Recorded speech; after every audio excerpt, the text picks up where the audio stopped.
Is it true that you have a Spanish fan club? Is that true? Or is that was true. That was true.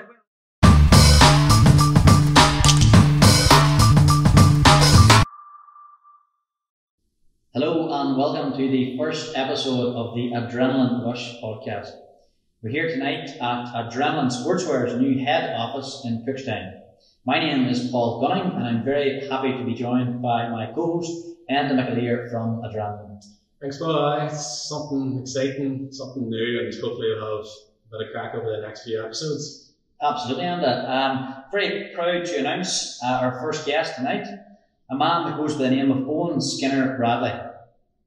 Eoin, to date, has had a hugely successful career at both GAA and soccer across the island of Ireland. In Gaelic football, Eoin has represented his native John Mitchell's Glenelg and won the coveted Derry Senior Football Championship in 2007. In Derry's greatest team of the past 20 years, Eoin was named in the full forward line with his brother Patrick. He's also had various individual success and won Irish News All-Star Awards. At the age of 28, Eoin ventured into professional football with Coleraine in the Irish League after a successful top-flight debut campaign, scoring 12 goals in 27 games for the Badsiders. Bradley moved to newly crowned Irish Cup winners Glenavon in the summer of 2014 and helped them with Irish Cup success in 2015.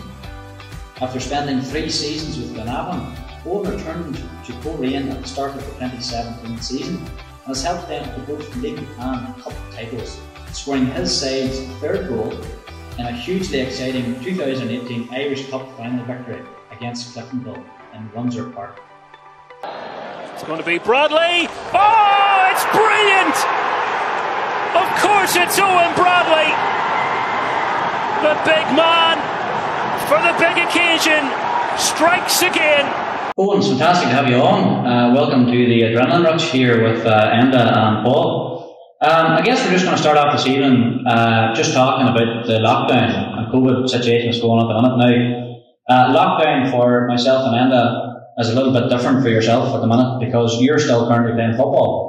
I was probably preparing to ask you this evening about how you're getting ready for training at home and all these things, but you're a little bit different as you're playing away at the minute. Yeah. Is that an advantage or disadvantage? Is it different at the minute? Or I wouldn't say it's different. It's just we've been lucky enough. I think during the first lockdown we were off for 8 weeks, but apart from that, we had no break at all. So it's just basically the same season for us. We train the Tuesday, Thursday. We test every Thursday night for the COVID, and then you play on a Saturday. And actually now you're actually training. We're trying to cram as many games as possible.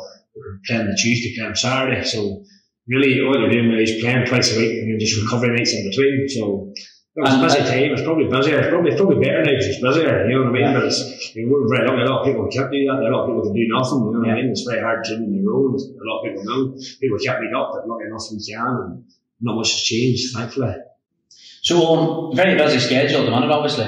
You're telling me match on Tuesday, training on Thursday, match on Saturdays. Yeah. Is that all Eoin Bradley that? Is he leaving the house, going to training, busting his balls and coming home and going to bed? I'm doing that there, but I built a wee bar and a gym in the back of the house there at the minute, so it's just finished up there about 4 weeks ago, so I took up a wee bit of time, but it's good, because you get to do your own gym and stuff during the day and that there, and then after the match the weekend, you go for a few Enjoy yourself. Fair enough. Any name for the bar, no? Or? Skinner's Bar. Skinner's Bar, there you go. I wasn't actually me that named that there, just a couple of people bought me signs and stuff for it. And they're all Gaelic tops and soccer tops up right and all just Gareth tops at the minute. So that's well done there, it's good, I'm happy with it. I say there's a bit of gym for Gary, my young boy, so a bit of gym for myself, but my days at the gym are nearly over. It's not one of these bars at the moment where the authorities are finding kegs of beer and 10 or 15 boys hiding at the back or not? No, there's plenty of kegs of beer, but there's no authorities like no, but no, it's quiet enough, but no, it's enjoyable. It's enough just for the family and that there, but I'd say now once this year pandemic's over, I would say there'll be a few big nights in it now, right? So that's probably something. My next question is going to be what you're probably looking forward to when hopefully, fingers crossed, we can get out of this safely. Yeah. Probably if it's at home or on the sport field, is there anything you think? I can't wait for that to happen again. Well, it's just anything else. You want to go to just get back into the normal routine of life. You want to go to the concerts. You want to go. you know what I mean? You want to just do, so you want to meet your friends again, you want to go to the pub, you just want to live your life back. I know different from everybody else. Say, everybody you knew yourself, you can't go too far now, you can't go certain places, there's no shops open, there's no pubs open, there's no nothing open, you know what I mean? There's no fans going on the football, there's no, there's stuff like that there, just every general day life. But say, I'm not too lucky at the minute, because when I'm going to play soccer, we Coleraine that there, that's actually keeping me busy most of the time, Which is probably something very good. That you have that, you won't do that. As I say, a lot of people have nothing, you know what I mean? The amount of people, even some of my family members, you know what I mean? Family and friends, they watch all the games, you can stream all the games. People don't even stream everything on TV, so every time I'm playing, there's some TV there, so people can watch it, your family and friends. It's giving them something to watch, you know what I mean? It is different, but sitting in the family, sitting home, you want that, the family. Yeah, you want them there with you, but as I say, it's pretty strange for players too, playing out there with no fans on it. It's weird. You want to bang a top class worldie in the top corner, That's it. It's much harder to get motivated going out and there's no noise at all. I wouldn't say that there. I think if you need motivated to play football, then there's nothing wrong anyway, you know what I mean? But as Paul says, information numbers are bigger crowd there. Throughout my career, I always seem to play better when there's a bigger crowd there. Some people actually are playing better now because there's no crowd there. You know what I mean? Some players. So, but it's definitely moments. You like people there, but it's really strange now because you hear people on the sideline, your managers shouting, your coaches shouting, whereas normally you never listen to that there. You hear every single thing, your player, your teammates, and you hear everything now. But you say, no, we're lucky enough. It's actually going ahead, and say it's enjoyable. It's even better now, but we're not so bad at the moment. So. Watch the mouth too on the games on TV. I've heard that a couple of times. I've come home there a couple of times and I heard you shouting, but you're not going to you didn't realise you're doing it, so. That sort of moves us on to the second section for this evening. And this section, Owen, is called What Were You Thinking? Okay, now, I'm sure there's been numerous people throughout the years that said, Owen, what was going through your head at this moment? Whether a bit good, whether it may be bad, but we're going to focus on some good moments here and then the inevitable some bad moments. Yeah. Okay, so we'll just show you some of these clips and you can just try and explain to us what were you thinking at this time. Yeah. The first clip, which we'll play for our viewers, is 2011 Ulster semi-final. Picture it, a roasting hot day, Tiernack's Park, Clonus. Eoin Bradley has played a pass 60 yards in space over the top from James Keane. Andy Mallon is left for no man's land and you're bearing down at Paul Hardy. What has gone through your head? What were you thinking? No, I remember it actually. I remember just as if it was yesterday. I remember it quite well. But at that stage there, no matter what position I'm in, if I want to be goalkeeper, I'm always thinking goal to start with. Yeah. But I just remember Paul Hardy coming out, and it's nearly as if he delved before hitting the ball. So I just remember this. He says, "I just lobbed over the top because he's nearly as if he's making your decision for me. It's nearly as if he's been down low. So I just think over the top, and next thing that's. Way you went, that was it. I'm just trying to imagine, what's going through my head at this time. I've scored a goal. I think went 7 points clear, if I'm correct. 45. Game was over. You run. You've just scored this goal, and if the viewers remind the clip, you went up and you hung off the crossbar. Was that just I'm so completely elated here, or is it just? Is something you thought about? I say I made score, and then after I was actually continuing on my run. Just the way I took to the top, I was meant to continue the run. So I was nearly more to get me stopped. I just jumped the crossbar and I seemed everybody celebrating. And then Deeks come on beside me, and behind me, and that there. And just look, I was great memories, and say. Yeah, it was actually a great goal, great passing move, getting one from defence back right off. Fantastic move, just capped off. So. I'm actually glad about it now because it was something I see him on YouTube a couple of times and stuff like that. It's good to get back in there. Actually, remember probably what sticks out in me is, we are very in the focus a couple of weeks ago and you were sort of talking in the days and so after it that Jim McGuinness, who obviously was preparing to play against you in the Ulster final, had said that you were unplayable. How does when a manager says something like that on paper, that Eoin Bradley was simply unplayable, he was there that day watching you. Are you thinking, is that mind games, or are you thinking, I'm on cloud 9 here, or are you grounded? At that time, I was comfortable. At that time, I was, me personally, I think I was at that time, and it didn't matter who was marking me, because I was not good at shape, I was training, I was fit as ever was, I was fast as ever was, and just, there was no, I was eating clean, there was no drinking, you know what I mean? I knew I was in good shape, and John Brennan gave me a lot of confidence, the club manager gave me a lot of confidence at that time, and I was just, that year was probably the best year of football. I remember he said it, I knew he meant it because actually he said to me after it, you know what I mean? And unfortunately, they say he was injured after that there. We'll never know now what happened in Ulster Fighting, but they say, no, it was good that day it happened, but they say it's just unfortunate what happened after it. And we welcome back to that. Just going to notice on something you did say there. You said that John Brennan gave you serious confidence. And I know something you want to mention there, Enda, on maybe other managers. You had told Damien Barton you scored 110 in an in-house game, and he had told you, I'll give you a call if we're ever playing Glenmore reserves. Now, I just want to know if that's true, and if it's true, what are you thinking then? It's actually true. The tweet did come from my phone, but there's always a but. I didn't know, but I didn't tweet that there. I actually left my phone down. I'll not mention his name now, but the boy, he's actually a Cookstown man. He actually done it. He actually read it on my phone, but I was happy enough because I got song at 2,000 likes or something. I took the claim for it, but actually it wasn't me. I could tweet that there, but actually it was good. So, like, did Damien Barton ever discuss that? No, I don't think I've ever seen him since. No, that was a good one, but I can't take the full credit for that there. It come off my phone, but it definitely wasn't me. So, love to see his reaction when he sees that there. No, it was good, but it definitely wasn't me. Hand and heart, it wasn't me. Just on to our next one. I'm just picturing the scene again. 2017, if I'm correct, Irish Cup final. Yeah. Playing Cliftonville in Windsor. Game finished 3-1. You actually scored the third goal. Ball over the top again. You're in on the keeper. Flicks it left and kicks it into the goals in Windsor. You know, what's going through your head at this stage? What were you thinking? Even before that there, see what I said to Paul Harry, it's nearly the keeper, if you watch the game, the keeper nearly being mad at for me. He was sliding out from the penalty box right to the edge of the box. So I couldn't really get around him because he was spread out. So I just dinked over the top. But as soon as I dinked over the top, I just knew, I says to myself, I might never back here again, so we'll just go take off the top and just run about. Celebrations. No, that's what I say. I knew, you never know when you're going to be back, so I said, I'm going to do it, it'll remind me, anyways, and remind me that I was here. And thank God I didn't. I say it was good. I was used to mine will carry on up the line, all the players on up the line. I actually made him jump the top, man. I was actually out of breath. I thought, I was the bottom of it. I couldn't get out of it, but it was good now. Just the whole place escalated there, and it was a great moment now. Party mode for the rest of the night. That's it. It was for 93rd minute or something. More than a couple of days, not a night. For sure. It was good now. It was good. Not a great YouTube there. That's it. It's good clips and say, but it's great memories, you know.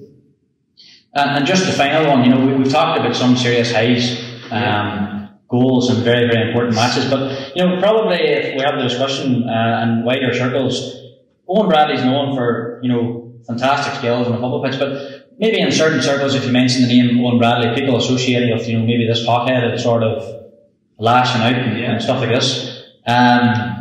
Probably if I'm thinking in my own memory, there have been a couple of times in Derry Club Championship games, you know, that I saw Eoin Bradley see the line. Yeah. Probably the one we're going to focus on today is in the Irish Premiership. You know, Colerane's playing against Ballymena United, and there was a bit of an altercation and stuff.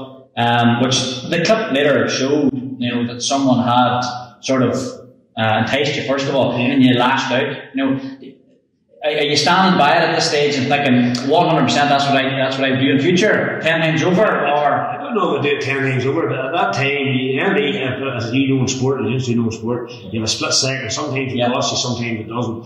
But look, as I say, if you go to that Ballymena game with your man, he was on the ground, he flicked me, you know, I mean, flicked in the privates. And as he got up, I didn't even hit him. I had him at last week. I wouldn't have cared about getting the 3 or 4 games, you know what I mean? There's a fact that nobody pushed him, and then he went down. So once I might have just pulled him along the ground after just to take him off maybe, but then the referee came to broke it up. But as I say, very little people can say they go through their career, they don't get sent off. No, absolutely, yeah. I was. I'm probably not as bad now, but you know yourself, whenever you're younger and you're probably, it's just not as you get older, you get a wee bit wiser, but there's times it was hot-headed, there's times it wasn't. Sometimes it is hard to hold your temper, but so that's life. Probably, from my perspective, you know, if I was playing against a team tomorrow that had Eoin Bradley, I'd be saying, target that man. You know, is that something that you were used to, or? Well, it's not that you get used to it, but you nearly could pick the teams that was going to say that. Or the individuals. Individuals, you know, the people are very cynical and very cynical managers and stuff like that there, but look, I take that there nearly as a compliment more than anything, you know what I mean? If they've been tired of it, that must mean you're good, you know what I mean? You're doing something right. So look, I think you're always going to get that in sport. You're never going to get it to out of sport. That's been going on for years. You know what I mean? Or even their paddock telling me some of the stuff that used to go with Derry and throwing and stuff like that there. Because they just mentioned throwing was the worst. No offense, no offense. But because they're so bad around it at that time. But so maybe not so much now because of the cameras and stuff and games. You can't get away with nothing now. But many years ago when we started playing stuff, it was bad. But look, as I say, hard-headedness, I don't know. Yes, my temper I wouldn't be the best, but yes, maybe if you took away a bit of my temper, then you wouldn't be the player you had. No, I totally understand that. I think probably within every club team in Derry, certainly in Tyrone, probably the same. You can sort of name them individuals that are going to say those things. I think maybe it means you care more, if you know what I mean. That's the way I look at it. I don't want to lose any games, I don't want to. You know what I mean? But I can see why people think that there. And there's a comment, these certain individuals or teams, they're saying these things. Does that stick in your head, or is it that across the right line and it's gone? Share opinion. People say, I wouldn't say our opinion, but as long as there's been stuff said to me and stuff done to me that I wouldn't speak to them after, but there's so much stuff said to me where you just normalise stuff. Yeah. I just say after the game, it was up the water off its back. There's some stuff that people are saying to their family. There's a line cross. I wouldn't say that to nobody. You know what I mean? But if that's what they want to do, then that's what they're trying to entice you. Then it's up to them. So you're well known probably across the land of Ireland in both sort of GAA and football circles. Do you think coming up as a budding Gaelic footballer and probably going into the soccer scene a little bit too late, in my opinion, do you think that Gaelic football brought you on football, or was it football made you a better Gaelic footballer? Were they in any way related? Or I think they're definitely related, but I always played a wee bit of soccer for a wee local team, Coleraine F.C. Just whenever Derry stopped for the season, we used to go, me and Paddock, Daddy used to be the manager, we used to just go and play on a Saturday. That's actually a lot of pints for your mates, that's what it was. Derry soccer, the way you went, and a few pints after the match, but it was good crack, and we done it from maybe September time on to maybe, say, January, February time, whenever the Gaelic started back up again. But I think, I didn't start playing soccer for Coleraine until I was 28, I remember Derby when I was 28. And I think actually Gaelic actually helped me, you know what I mean? Because you're used to maybe 2 or 3 men marking you and stuff like that there, your physicality, and even now, I'm playing one 37 now, so I'm playing one 9 or 10 years, and even now it was standing, and physicality was standing, you know what I mean? I think it's totally different, yes, the trail is totally different, because soccer's all short stuff, where Gaelic team's not like that, Gaelic team's more longer distance running, longer distance, longer running and stuff, power running and stuff like that there, whereas if you look at a soccer player, he's light, he's fine, you know what I mean? Whereas a Gaelic player, I'm not saying that I'm bigger, you're big, you're well built compared to a soccer player, so I find it helps me, and it hasn't done me any harm yet. And are you saying was Gaelic football always the aspiration? Growing up in Canal, was it? Gaelic football was always. I used to enjoy playing soccer, but I never had no intention of playing soccer until that time.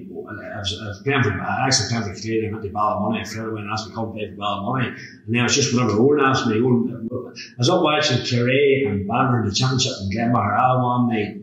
And a private message on Twitter notices me, he says, we don't fancy coming playing soccer. And I just says, I'll give it a try, you know what I mean? Yeah. Just take it from there. That's how it started then? That's how it started. I said, well, I had no interest, no real thought. Nobody said to me, this man, he just takes me on there and says, when you come down, you'll train and play, you're interested. So the credit goes to Owen Kearney then? No, it definitely does, mate. He took a chance on me. And say, he didn't keep me for that long right enough because he signed David Redeer, but a wee boy from Derry, but after a year or two to come back to him, because at that time David was come back from full-time football.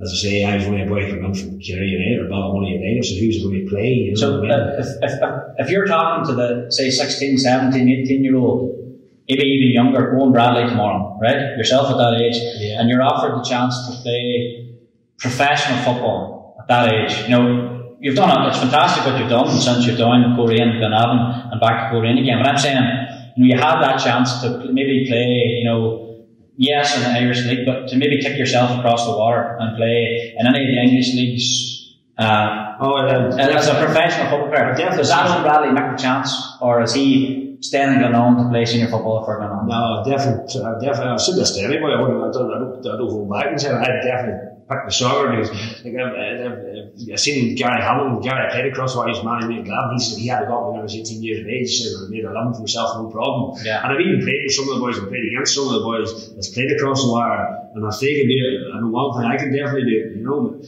look, it's unfortunate.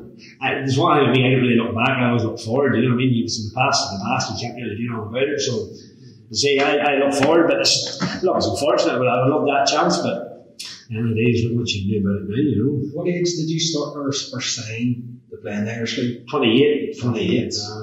So, extra 10 years, like, I was looking at. Then you didn't know, look, they say I won a championship with Long, which is my prayers won't ever, nobody ever did that. That's so much even because you know for a wee club like ours to win a championship, you know what I mean? So does it have dig there, I think? No, it's not, no. You yourself, we haven't a pair of players, just a crop of players at that time. In fact, yourself and your brother, your father was a manager. That's what I'm saying, cousins, nearly everybody in that team was related, you know, just the fact that at that time we only had 30 players, you know what I mean? Yeah. So, you know, for to do something like that there, but we don't like to beat the likes of Ballinderry and Lahey's and all that there, you know, so much even. I say it's probably, but look, I'd say if you come back to your point, I'd love the chance to get across the water, but at the end of the day, I've done alright for myself now. I've got a child, played for Derry at the highest level, played soccer at the highest level, won competitions with Derry, won competitions with Coleraine, one with Grand, so can't really complain. Just as you're saying there, you know, maybe winning the championship at London is your proudest moment. Would you say, like, through soccer and Gaelic, that is your highest, most proudest moment? Definitely would. Definitely just the fact of what from we only at that time we were only 150 houses in our parish. You know what I mean? Yeah. And to do that there is never a tell of. So.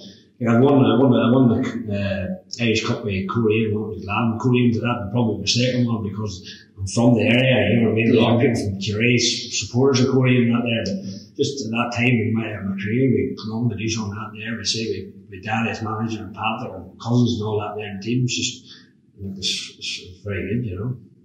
Okay, Eoin, our fourth section of this interview is a quickfire round. So, favourite moment for Derry in a Derry jersey? Hanging off the crossbar against Armagh. Perfect, we'll not forget it. Favourite moment for Glenelg? Championship, the one we talked about. Perfect, no, I don't think anybody's going to question that. Favourite stadium to play in? Now, whether that's Gaelic football or soccer.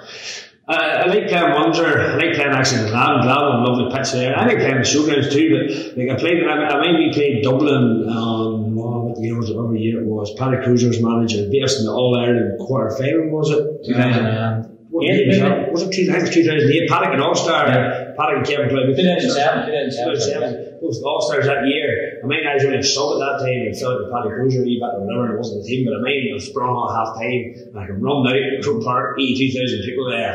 And I was just blown away. I was just blown away. It was madness, like, just the hair just in the back of my head, and I'll never ever forget that there. So the fact we got to play there, I would say, have to be number one. Brilliant. Not that I didn't play that well the first or the second half, because I missed 2 Saturdays. I can still picture Owen Bradley going straight on. Two good saves. The first one maybe, the second one straight on.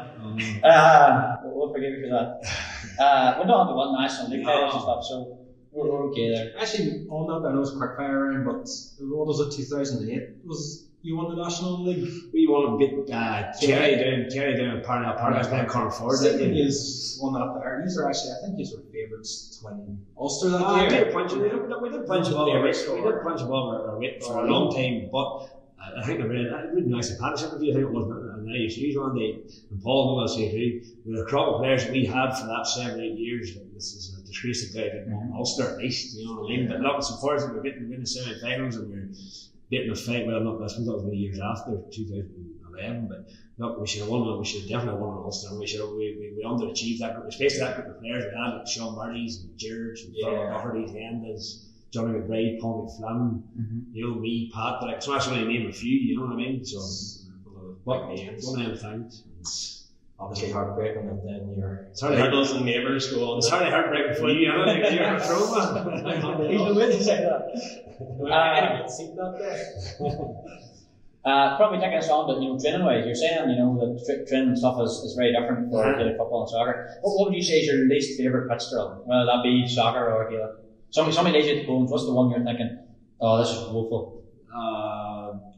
the runs, everybody does runs there with long, it's just depressing, it's just, I think they're 185 metres or something. Actually, we've done them there. This is the secret to success, no, we've only started doing these here. I think I had a hamstring doing one there 4 weeks ago, so I haven't done any more since. But it's just, I don't mind any kind of running, but it's just monotonous running, you know what I mean? That kind of stuff, it's just. You're trying to find a purpose? You're trying to find, it's just hard, you know what I mean? It's just hard, but whereas I love playing games, and I guess a lot of that, most is quite far around. A lot of things we took out of Gaelic football is actually playing football, you know what I mean? It's all now, you're really robots, people just actually coming and you're just doing this, instead of going and playing and enjoying it, you're actually doing practicing skills in the game. There's no practicing skills in the game anymore, you know what I mean? Just fitter. Just fitter, the fittest team won, next in Dublin.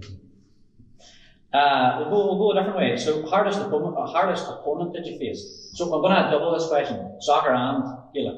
That's a tough one. Sean Murray, not hard, easy. Sean Murray, Gaelic, and he was deadly. And he didn't need any sweepers in front of him. And soccer's tough. Soccer's tough. Just. I suppose you're not really one-on-one. No, soccer is different. You know, there's nearly 4 at the back, only 2 strikers, so only 1 striker, so it's a tough one. I can name 7, 8 defenders, but. What about toughest team in soccer? Toughest team. Lumping's one, and Lumping's the obvious one. They're one of the leagues every year, but there's something I keep playing against Crusaders. But like I don't mind playing against Lumping. Just whenever you play against Crusaders, just the pits, you just think, what am I playing here for? You know what I mean? Right. Just one of them things, but I'm saying, I'm going to say, sort of, what Emma's focusing on, is there anybody in Gaelic that you really don't like playing against? You know, is there any pitch that you kept going to, any fans you don't like listening to? Or? It wouldn't be too bad, no. I say Gaelic, I had more good days than bad days. Say, as we were talking about just before, Zippers time, a couple of bad injuries, done my knee, broke my leg on it, you know what I mean? I never like going there after, even before, I never ever made a good game there either, so I've been on a balance screen there. It's not nobody a balance screen's fault, but it's just one of them things that happen on first instance, and I just don't like going there, you know. And last question, Eoin Bradley doesn't do the Cruciate 2011, but Derry won the championship. Cert. All-Ireland championship? Ulster. Okay, fair enough. Now, obviously, your father, a great manager, been in many clubs, and now your brother, Paddy, is also involved in the Derry Under-20s and Gaelic. Have you any plans, whether it's Gaelic or football, to get in the management yourself once the day comes that you've decided to hang up the boots? Not that we're saying it's time. No, I've been on 4 or 5 years yet, I think, but of course, I've done the first part of the badges in soccer, so at the moment, I was going to do another part there in the summer there because of COVID and that, I couldn't do it. But no, it's definitely something I'll be interested in. I'm actually coaching. I took one of my young boys on the 15 team there last year, number 16 this year in Coleraine, so that's the start of it, you know what I mean? So, but no, it's definitely something I would like to one day whenever I finish, because you always, whenever you're football, whenever you're used to playing, it's a hard void to fill whenever you're not. So, so I'd like to give me whether it's coaching or management, but I'd like to give some sort of thing, you know, a few years' time. But I know you say there, and the way you approach football now, has it changed since you first started out? Like your mindset, like how do you approach going to training? Is it different than say, 20-year-old? Well, it is hard, but you never really thought about it going to training now. Whereas now you think every time you go to training, every time you play a match, you think this could be the last time you play. You're only one bad injury away from your career ending, you know what I mean? So now you actually respect a wee bit more, and it's more precious to you now, you know. I say probably enjoy it a lot more. Not sure I didn't enjoy it back then, but you didn't care back then because you only played for the next 10 years or whatever it was. So every time you go now, it's more enjoyable. It's it's good to get out. It's good to get out. Say the lockdown stuff is nice, and it's good to get out and meeting people and meeting different people. I say whereas whenever you're 20, you don't really care in the world, or you know what I mean. I know.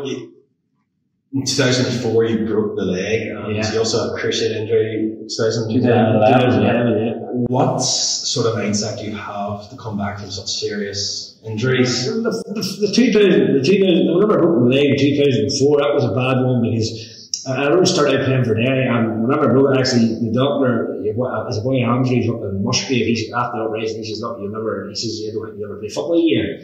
That's what he told me, you know, and I thought... Start of your career. That's just the start, as I say, and I was only 19 at the time. I was thinking to myself, I thought myself at that time, and I was doing at that time, Derry physio was by Chris Manickle. Thank God, Chris was brilliant physio. I just started doing a lot of work with him, and at that time, you nearly think that 6 months down the line, it's a long time. It's nearly like 5 years, but it's not, you know what I mean? It's only 6 months, you know, and that does it. As I say, you still have 15 years left of your career, so just it took a wee time to just think, I know what in 2011 one was obviously tough because it just was a week before the Ulster final. And you came off such a high. You came off such a high, you know what I mean? But no, it's just, look, a lot of people with bad injuries and never come back from them or never the same player, but I actually think with my 2 bad injuries, I was actually probably better. My best years were probably after my cruciate, you know what I mean? 2012, 13, 14, 15, you know what I mean, with Derry and all and stuff like that there. And why do you think that is? I don't know. Say I'm on the play soccer too, maybe not so much as they give it, but I don't know why it is, but it's just talking. I don't know.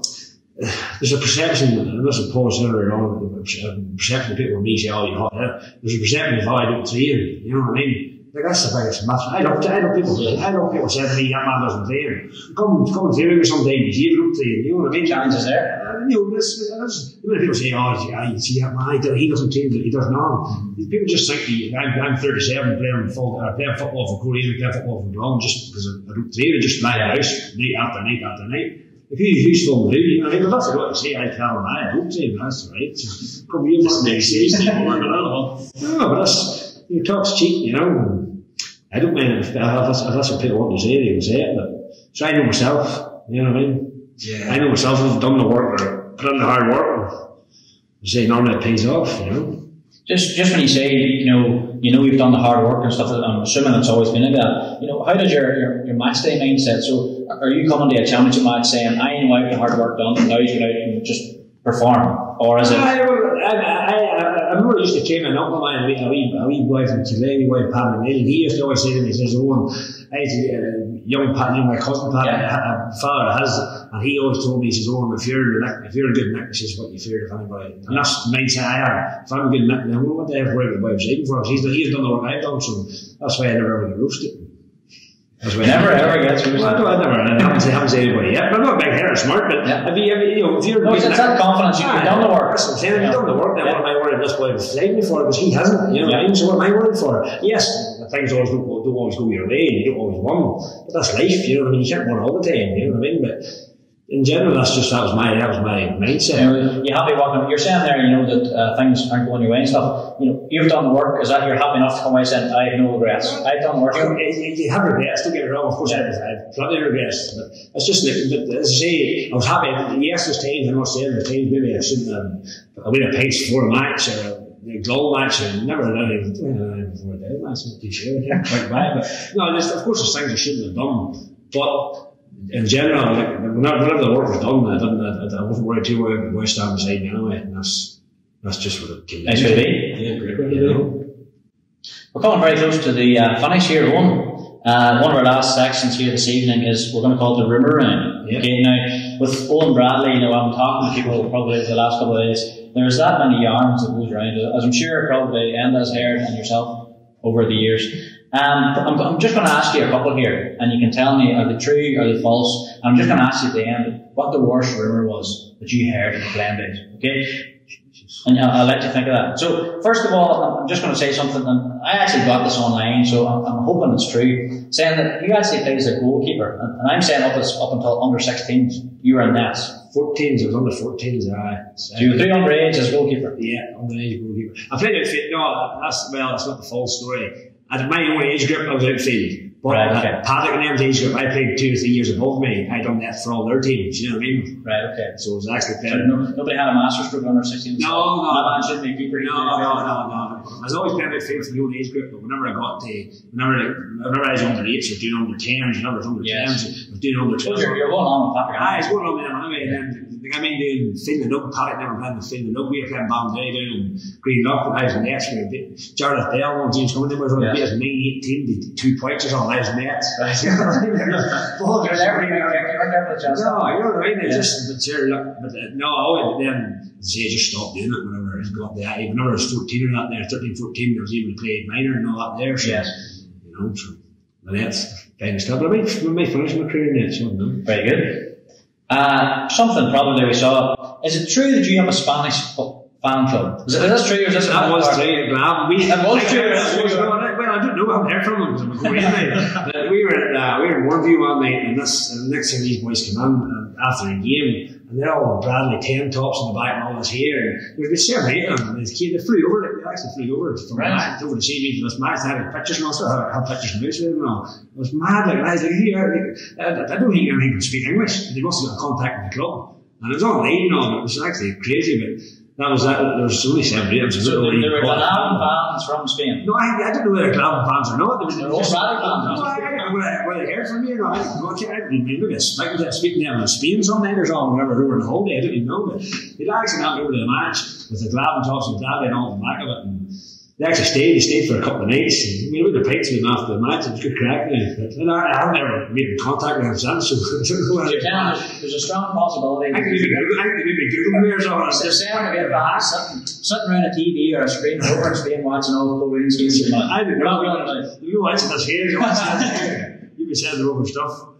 But no, but that's actually, it wasn't true now, to be fair. Couldn't believe it after the match. The club notified me before the match, says, oh, there's a few boys from Spain come down to watch, and I didn't know who it was. They were singing and all. They're singing and all that kind of crap. It was good to reach crack to them after it now, so class. I don't know how it came about, but it just goes to show you. It's mad though. Next one, now, I don't know what year this is, and it could be completely false or true. I think, you know, when you're on county panels and stuff, you get various vouchers. Yeah, that's maybe wrong or right. Buy boots, buy gloves, all these sort of things. Yeah. I was told that there was one year when Bradley was given his voucher, took his voucher and walked into Sportique, about £150 cloak key. True or false? False. No, I actually bought boots and a cloak key. Oh, so the cloak key was just what? I bought boots and a cloak key. No, I think you're right. It was £150 voucher, but my boots only came to £110 or something. That time it wasn't Adidas, Predators or something, and I just spent another £40 on the clothes. That wasn't even a pro table. Didn't even a pro table. We kept floating every Saturday night and down the river Pop. You're maybe went to the next year's round. That's the same up for that, sir. That's a great pro table in the bar now. But that's true. Partly true. And last one is, at some stage in your career, I can't even mind that there. Well, I was told various sources around the county want to see the downfall of Bradley. Last thing, you were stranded in Egypt at some time. Yeah. And missed a league game or two. The time the Russian plane was bombed. Remember, there was a bomb found in the Russian plane. Yeah. We were to fly home that day, and then you were with your family? Me and Anna, 2 years. And there's a few ones in the hotel were killed, but we had to stay, and I was done with BBC and all night. I missed one grand game, and then I come home. We had to stay for 2 or 3 extra days, and then I come home, flew home, and I was only in that morning, and I actually come on that evening against the Gab Swift and scored the winner. Scored the winner up in Stagmore again for Rumour Round that night. So if you need one balance for a goal, send them to Egypt. Maybe home early. Fly home late. As long as I'm never time. I know, just when I started off the conversation, is there anything you want to, I'm going to give you the floor and say, is there anything you heard for all your playing days, you're saying, I would like to confirm or deny any speculation at all? I can't actually find one anything off head, but there's a million stories about it. Me and Patrick out drinking and all that. Half of them weren't true, you know. Don't get me wrong. No, I mean, you know what I mean, Paul. No, I see what you mean, yeah. The amount of stories, because we were two of the main men at that time, you know what I mean, it's just, I mean, boys say that man, even if I was, I mean, going to the up and not taking a drink, but, that man was full right there. Yeah, next morning, you know what I mean, stuff like that there, but sure, at that time, you wouldn't really hear it now, but see, at that time we were going well and you're playing with the big boys all the time, and I suppose that comes with a wee bit of responsibility for yourself. Maybe I was a bit naive too, you know. I'm not saying I was an angel all the time, but I say there's some stories that weren't true and some were. I can't really think off the top of my head, but see, that's life. Okay, I think we're just going to finish off here. Eoin, it's been fantastic to have you on. The insight you probably have given us with your mindset and how you're preparing, how you prepare for football and soccer has been fantastic. I'm just going to finish off with one question that's maybe something that we touched on at the start of this evening. If there was anything right now, I'm giving you the power that you could change one thing in your career, okay? Be it across Gaelic or be it across soccer, what would it be? Is there any regrets you're saying at the moment? As I say, there of course there's plenty of regrets, but I'd say the big one would be to play the soccer at a younger age, you know what I mean, 17, 18. When I was 17, 18, you're flying, you're a lot speedier than I was now, you're strong, you're fit, but then you didn't know how your life would have went. If I maybe had to go over in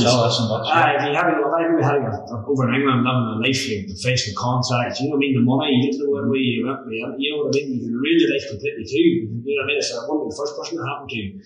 So like, I am thankful what I've got, and I'm grateful what I've got in my life at the minute, and I'm grateful of the career I had, and look, as I say, it wasn't always perfect, it wasn't always brilliant, but this, I tell you what, there were some great days, you know what I mean, days of my family, I never forget, days I never forget, and the memories live with me forever, so, no, it's been good, and it's not over yet, but. Just on that note, I'm guessing just going what's the plans for the future? You know, will I ever see Eoin Bradley in a green and yellow Glenelg jersey again? I'd say I'm doing a bit of training away at the minute. I hurt my hamstring training with them there not so long ago, or doing runs for the group try during that last lockdown there. But no, but I've been playing for Glen this year. Dad is the manager. We're not immediate. Look, we're not where we should be. But now there's a new cycle of players coming. Say we haven't the players we had 10 years ago, but I'm saying if I've another 16 months left in the contract in Coleraine, I wouldn't like to think I'm finished there yet. I'm not playing as regular as I am, but I have a good understanding of the manager. He uses me sparring. Sometimes I have to play a full game, sometimes I have to come on for 30 minutes or whatever, you know. I say as long as I'm after myself, I hope we'll be playing for another 3-4 years yet. You're a long time retired. No, I totally understand. You know. Well, thank you very much. Just going to finish off. Thank you for coming to Adrenaline's headquarters this evening. It's been a pleasure to have you on. Thanks for having me. And hopefully we'll hear much more from Eoin Bradley in the future. Thanks. Cheers. Thanks very much.